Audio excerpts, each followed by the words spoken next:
Good morning. Thanks very much for joining us. Last week, with the Democratic State Convention looming ahead on June 14th, we introduced you to one of the two Democrats seeking their party's nomination for Attorney General, Maura Healey. This week, we're visiting with her opponent, Warren Tolman, a graduate of Amherst College and Boston College Law School.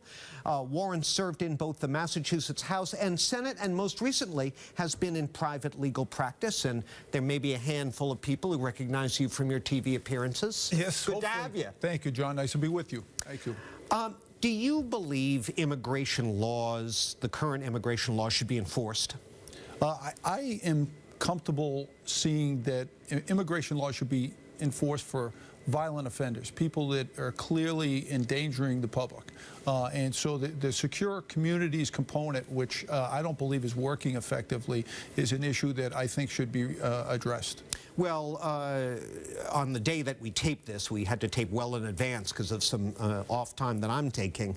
The mayor of Somerville said he'll stop holding people who are here without documentation, who've been arrested, in order to allow the feds time to run a check on them and potentially pick them up for deportation. Do you support that move? Well, for violent offenders, I have a hard time letting violent offenders hang around.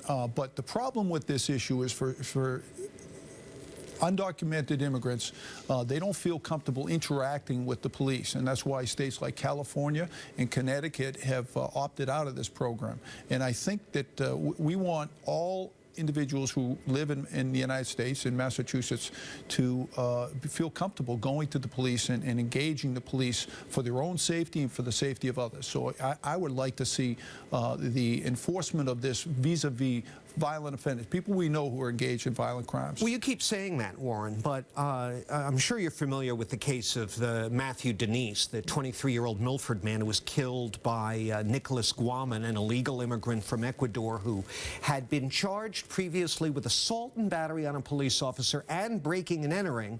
Then a few years go by, he's driving drunk, he blows a stop sign and kills this poor guy. Both the chief of police in Milford and the county sheriff indicated that if secure communities had been enforced properly, this guy would have been deported before he could kill this young man. What about that?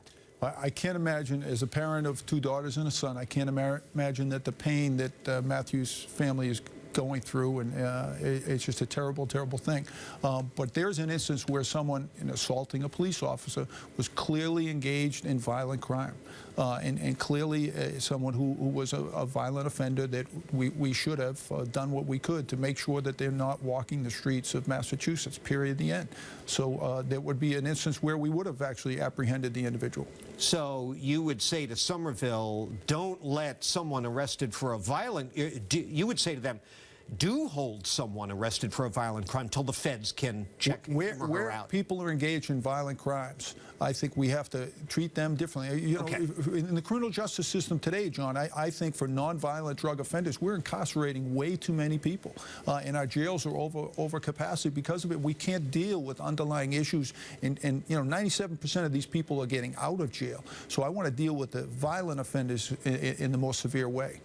All right, let's take a quick break, and we'll move on to some other topics as we continue our conversation with Democratic candidate for Attorney General Warren Tolman.